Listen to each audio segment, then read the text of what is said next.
राम राम मंडळी, कसे आहे सगळे? मस्त आहे ना? मस्तच राहा. आज मी इथे खमंग आणि कुरकुरीत अशा मेथीच्या पुऱ्या केलेल्या आहेत. जर तुम्ही माझ्या चॅनलवर पहिल्यांदा आला असाल तर चॅनलला पहिले सबस्क्राईब करा, व्हिडिओला लाईक करा, कमेंट करा, शेअर करा आणि तुमचा असाच सपोर्ट असू द्या. चला तर मग आपण व्हिडिओला सुरुवात करूया. धन्यवाद. इथे मी 1 वाटी मेथी ही धुवून घेतलेली आहे. वाटीत धुता येणार नाही म्हणून मी ही डिशमध्ये काढून घेतलेली आहे. मेथी पहिले स्वच्छ धुवून घ्यायची. आता ती आपण बारीक कापून घेणार आहोत. मेथी छान अशी बारीक कापून घ्यायची आणि ती स्टीलच्या सुरीने कापायची, लोखंडाच्या सुरीने कापायची नाही आहे. कारण जर लोखंडाच्या सुरीने कापलं तर त्याच्यातले जे जीवनसत्व आहे, पौष्टिकपणा, तो सगळा लोखंडामध्ये उतरेल. त्यामुळे लोखंडाच्या सुरीने नाही कापायची, आपल्या स्टीलच्या सुरीनेच बारीक ही मेथी कापून घ्यायची. आणि मेथी कापण्याच्या आधीच धुवून घ्यायची, म्हणजे त्याच्यातलं सत्व निघून जात नाही. त्याच्यामुळे मेथी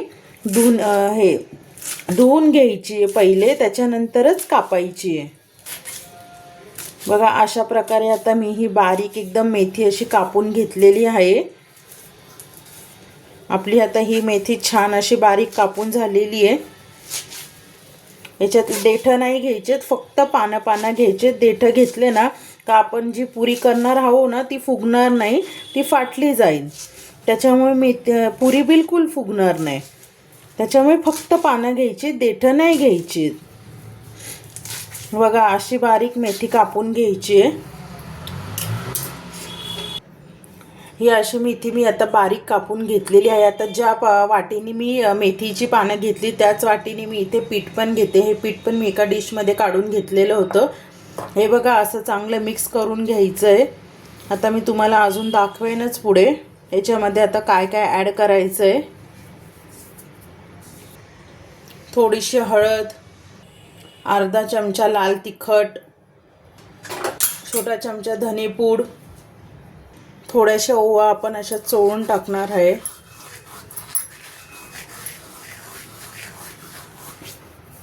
ओवा अशा छान अशा चोळून टाकायच्या आहेत. 1 चमचा तीळ, चवीनुसार मीठ घालून घेणार आहोत. आणि पाणी हे थोडंच घालायचं आहे, कारण हे पीठ असं घट्टसर मळायचं आहे, पातळ नाही मळायचं आहे, घट्टच मळायचं आहे. कारण पीठ याच्यात आपण जेव्हा हे पीठ मळतो तेव्हा भिजवून ठेवतो तेव्हा ते जास्त पातळ होतं.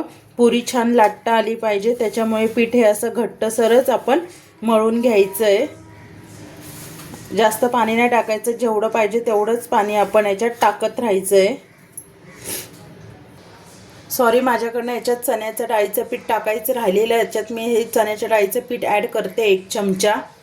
ते पण टाकून घ्यायचं आहे. छान होतात आणि खमंग असं खुसखुशीत लागतात पुऱ्या. अशा पद्धतीने हे पीठ मळून घ्यायचं आहे छान असं. हे बघा चांगलं असं घट्टच मळायचं आहे, सैल बिलकुल नाही मळायचं आहे हे पीठ.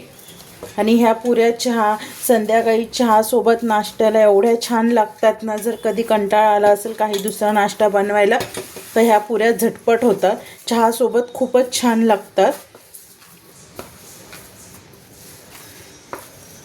असं हे पीठ मळून घ्यायचं आहे. हे बघा छान असं आपलं इथे पीठ मळून झालेलं आहे, अजिबात चिकटलेलं नाही. आता याला वरतून आपण तेल लावून 10 मिनटं मुरवत ठेवूया. जास्त नाही ठेवायचं आहे, फक्त 10 मिनटंच ठेवायचं आहे. आता मी याला वरतून छान तेल लावून मुरवत ठेवणार आहे. तेल लावून असं मळलं तरी काही हरकत नाही आहे, पुरे अजून छान होतील.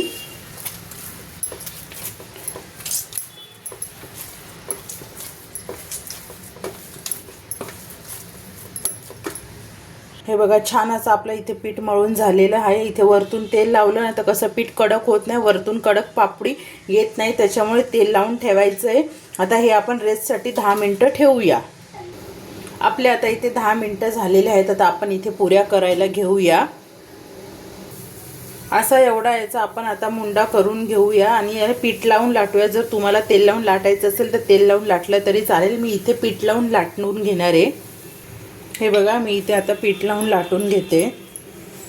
जास्त जाडही नाही करायची, जास्त पातळही नाही करायची. जर जास्त जाड केली तर पुरी आपली लवकर नरम होते आणि जर पातळ केली तर ती जास्त कडकच होते. त्याच्यामुळे मीडियमच ठेवायची आहे, जास्त जाड नाही आणि जास्त पातळही नाही, मीडियमच ठेवायचे. लाटून घ्यायचे बघा, अशा प्रकारे ही पुरी लाटून घ्यायची आहे. ह्या पुऱ्या खूप छान लागतात. कोणाला जर मेथीची भाजी आवडत नसेल, घरात लहान मुलांना असो किंवा मोठ्यांना कोणाला जर घरात मेथीची भाजी आवडत नसेल तर आपण ह्या पुऱ्या त्यांना मेथीच्या करून देऊ शकतो. अतिशय अप्रतिम लागतात ह्या पुऱ्या. तुम्ही लसणाची चटणी किंवा खोबऱ्याची चटणी त्याच्याबरोबर पण तुम्ही खाऊ शकतात आणि प्रवासात ह्या पुऱ्या आरामात 4 ते 5 दिवस राहतात. जर कोणाला लांबचा असं 4-5 दिवसासाठी प्रवास करायचा असेल तर ह्या मेथीच्या पुऱ्या करून घेऊन जायच्या, त्या अजिबात खराब होत नाही, 4-5 दिवस तशाच राहतात. हे बघा, अशा प्रकारे मी सगळे आता ह्या पुऱ्या लाटून घेतलेल्या आहेत. आता एकीकडे तेल गरम करून आपण तेलामध्ये ह्या पुऱ्या तळून घेऊया. इथे मी तेल गरम करायला ठेवलेलं आहे. तेल आपलं आता गरम झालेलं आहे. आपण आता याच्यात पुरी टाकून घेऊया. अशा हे बघा, तेलात टाकल्याबरोबर आपली पुरी किती छान अशी फुगलेली आहे, मस्त टम्म अशी फुगलेली आहे आणि कुरकुरीत पण झालेली आहे.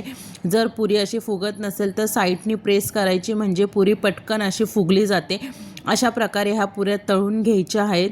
किती छान अशी आपली ही पुरी आता इथे फुगलेली आहे आणि ह्या पुऱ्या खाण्यासाठी एकदम खमंग अशा छान मस्तच लागतात.